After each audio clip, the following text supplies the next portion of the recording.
guys, I'm going to do some spinning today on the dough deck, and what I'm going to do is just pull locks out of this fleece that I have here beside me, and I'm going to try to draft from the lock, and these aren't the loftiest or the easiest locks to draft out of, so hopefully that'll give you an idea of part of my technique and whatnot, but yeah, let's get at it. We're back with the white background here and the dark fiber, because inside at night it's probably going to be our best bet for having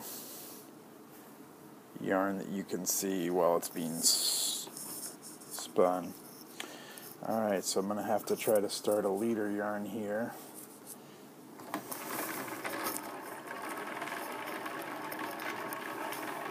Now, because I'm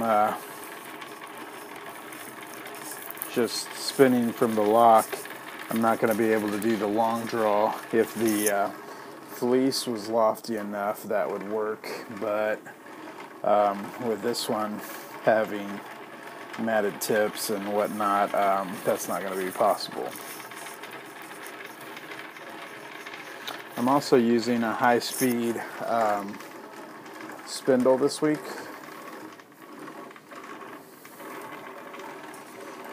So that is why you might hear the buzzing from the tip coming off of there. It's pretty relaxing to me. I don't know if you guys mind it or not, but I kind of enjoy it. All right.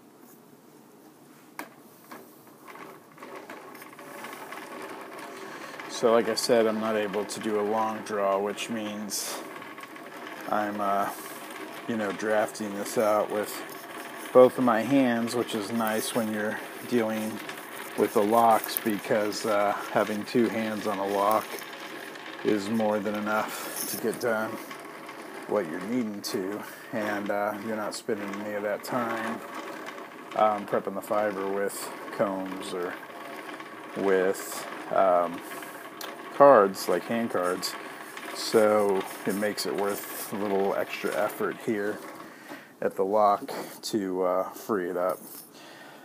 Now, one thing I like to do is I just kind of like to rake my thumbnail across the tips, and that breaks it up, and across the base, and that breaks it up, and then you could almost just pre-draft it so that it's a lofty preparation there, and then it's really easy to draft on the fly after that.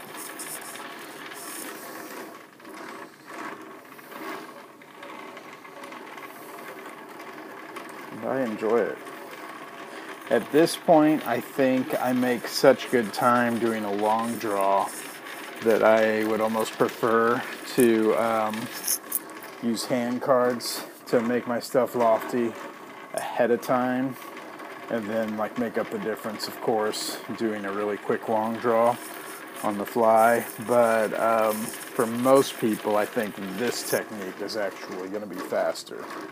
And of course, I could be freeing up more than just one lock as I'm going in here, so I don't have to keep stopping and going to the fleece. I kind of like going lock by lock, but let's try to do a little more here in one shot so that you can see how much fiber you can prep at once.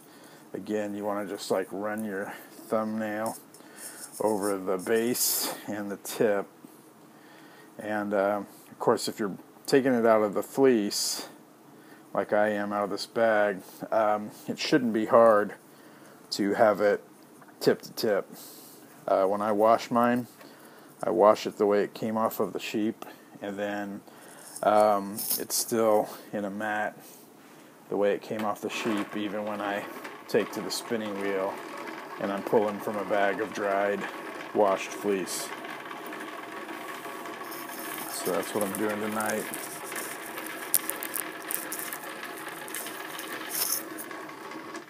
This high-speed spindle I'm using is only like 15:1, but it's quite a step up from the 8:1 that I normally use on the dough deck.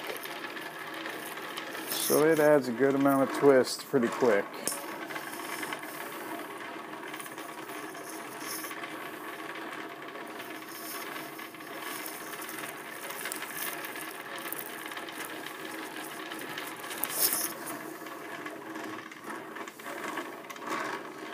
I hope you can see I have a problem drafting too thin, but I hope you can see it against that white background.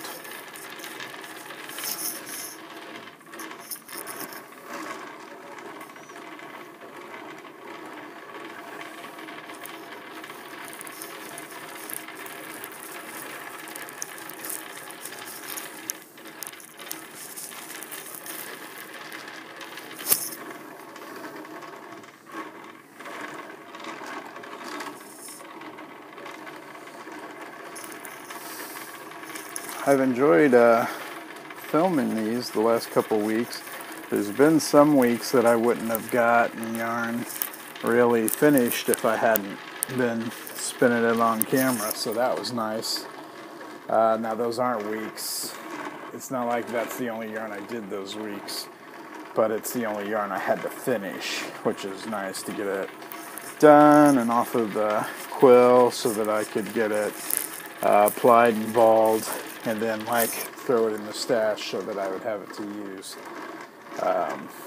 Where with my other projects that I'm doing at work or on the go, I can kind of just let sit on quills for a while. I try to get these yarns finished up that I do for the show. So that was just a couple locks there that I spun off of. We'll do that same amount again. So I want to take those tips and rake them with my thumbnail to kind of break apart the matting. And then I want to flip it over and do the same thing to the bottom, because even though the bottom hasn't been matted together with rain and ice and whatnot, it was kind of mashed together with the shears, and so a lot of times you'll have it kind of bound up at the base of the lock as well as at the tip of the lock. Alright, and then of course once I have it fluffed out, I grab it and I kind of pre-draft the lock so that I've got this fluffy material to be drafting on the fly, and that works pretty well.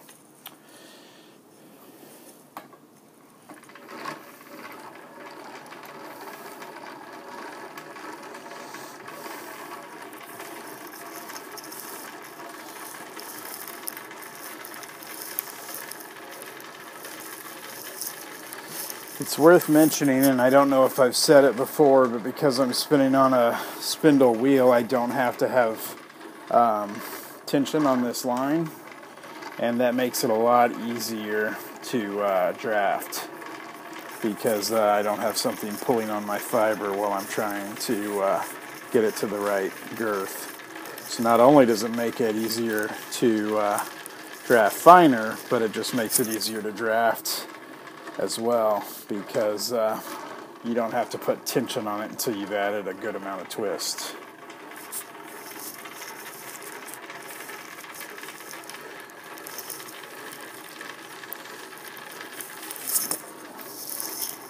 It works pretty good.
We actually raise Jacob's sheep out at my farm.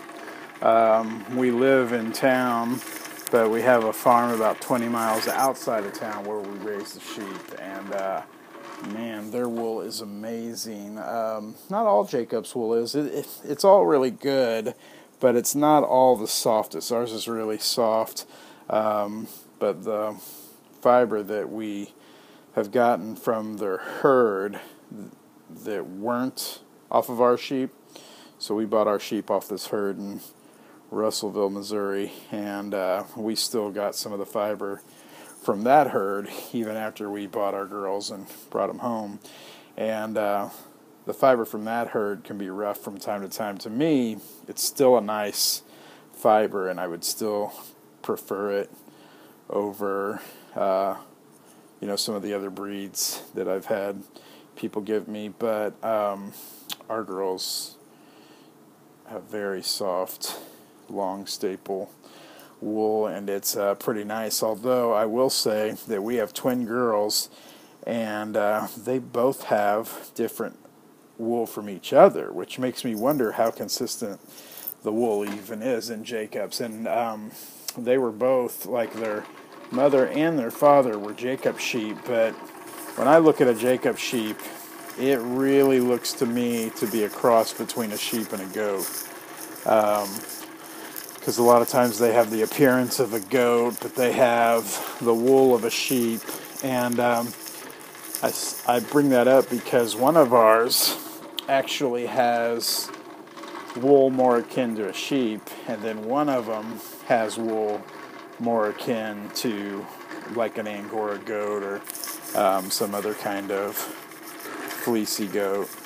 And it's interesting to see the distinction between the two, even though, they came from the same genetics.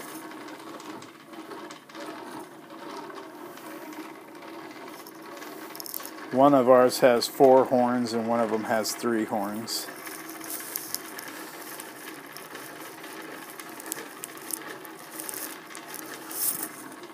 And the one of ours that has 3 horns also has a drop eye, which is a malformity.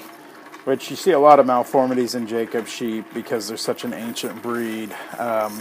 There's a lot of wonky horns and several pairs of horns. You can have up to 7 horns on one male Jacob sheep, but even the girls have 4 horns, 5 horns sometimes. But that's the nice thing about having a wool farm, is you don't have to worry about what they look like. All you have to worry about is the wool they produce.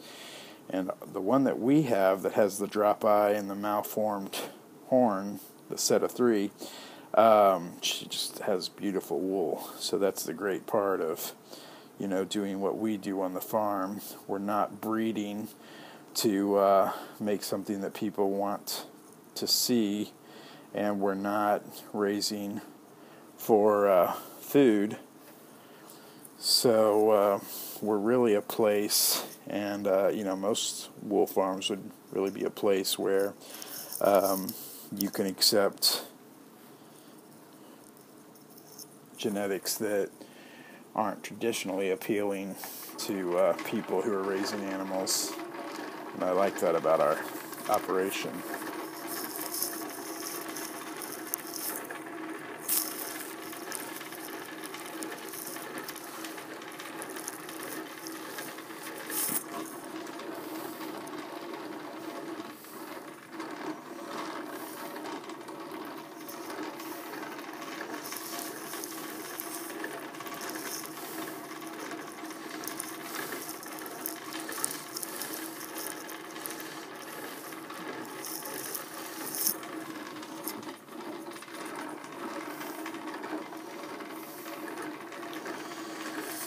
I do think that I'm going to make these videos a little shorter, kind of like I did last week, because I want to stick to a specific theme each week, and then I don't want that to become too repetitive.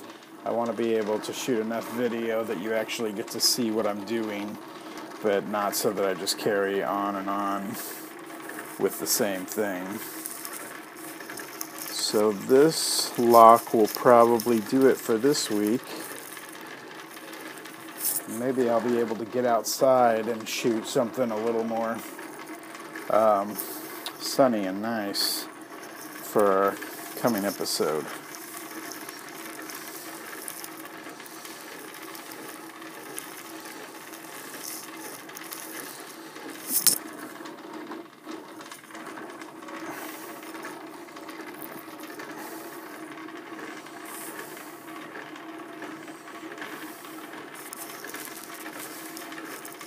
I do like this method of picking out the lock, because as long as you have a drop spindle, or as long as you have a spinning wheel, you don't have to invest in the combs, and you don't have to invest in the cards. You really don't have to invest in anything. You can go straight from the fleece and spin this without a lot of preparation, and it still looks really good. So hopefully people will see and understand that the preparation isn't something that should keep you out of getting into the craft, because you could start as low rent as you want and then expand into more elaborate setups as you go. So I think that just about does it.